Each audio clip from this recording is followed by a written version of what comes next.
camper that belongs to our partner, he couldn't come, so that didn't come. And we're trying to sleep in a tent, and we're neither one comfortable. And people have been helping us with food because we had planned to use his camper and we couldn't at the last minute. Okay, things have happened during this last few days that finally I got up to here with it, and I couldn't handle it anymore last night, and I kind of came apart. Well, Trish, yes, she is the leader of the event. Trish said, we have to get you to a motel. And of course, we don't have that kind of money, particularly motels around here. Oh, yeah. And there was a collection taken up rapidly in the dark, with many people not even knowing about it and involved, and handed to us and said, go get your place to stay tonight. And did. It worked, and the hotel was very kind to us and gave us a reduction, and it will work. But this business of community, a couple of other things I remember. Back some years ago, there were some people doing a festival in St. Louis, and they had healthy festivals in the East here and decided to branch out and go to St. Louis. We were two of the teachers asked to be there. Isaac Bonowitz was there, Otter and Morning Glory were there, and many other named people. And we had more teachers than we had attendees. So it was a pretty rough experience for the people that put it together. After it was over, we drove home. And the people that put it all together had bought a bus, and there were about 15 of them headed back to Connecticut after it was over, with almost no money. You notice they had to pay out all that. At about 2 o'clock in the morning, they called us and said the bus is broken down about, as it turned out, about 150 miles from where we were. And they wanted to know, did we know any pagans in that area? When Nybor got off the phone, he went out straight out to our van. We discussed it, I guess. And he drove up there to get them, whereas myself and whoever was living with us, we started cooking. We put fresh sheets on as many beds as we could find, put futons down. And by the time they got there, there was food, hot water for baths, and a place to sleep. And for 2 or 3 years, they kept being the kid.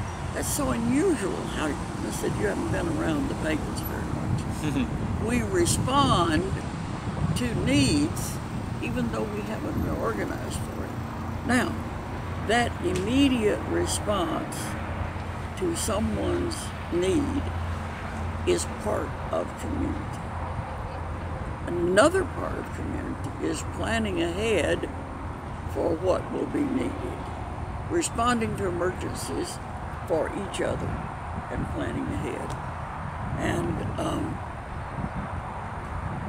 one house over here has a perfect place for growing tomatoes, and down the street is a place that doesn't have the right kind of soil or sufficient sunlight or whatever, but they can grow leafy greens.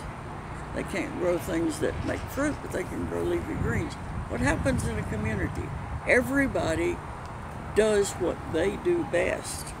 Grow the tomatoes over here, grow the turnip greens over here, bring them to the center, and everybody shares. It's about sharing sorrow, sharing joy, and it's also about sharing what we have so that everybody has enough. That is not communism. That is not socialism. Those are political ways of governing. They are not involved. It's really hard for me to explain how acting upon a sharing manner is not communistic. But realize that those two things are ways of governing. They are not the behaviors of it. And so I'm about run out of talk here. It hasn't been an hour, I think. No, it's very interesting. I mean, well, But building community has got to be a priority. You can call it tribe, you can call it family. I think that calling this the Phoenix family has been a bit of a misnomer.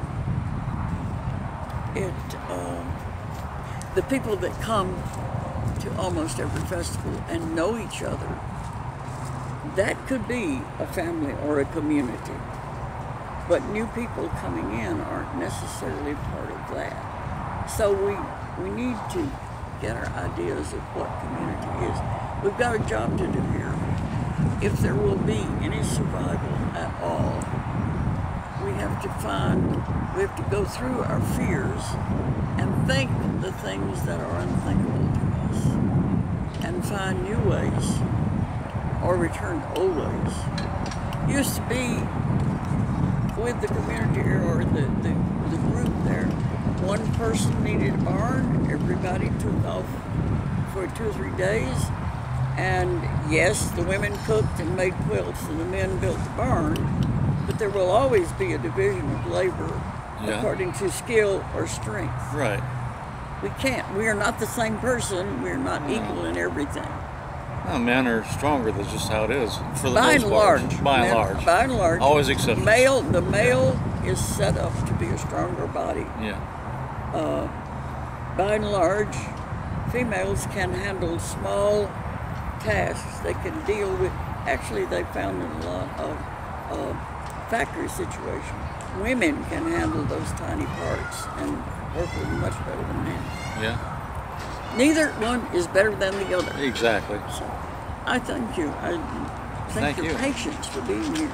Oh, I love your lectures. I mean, well, I guess I have a quotation from Nelson Mandela. Okay.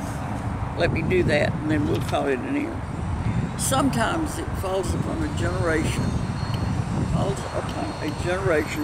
to be great. You may be that generation. Nice clip. Nice. Thank you so much. Thank you.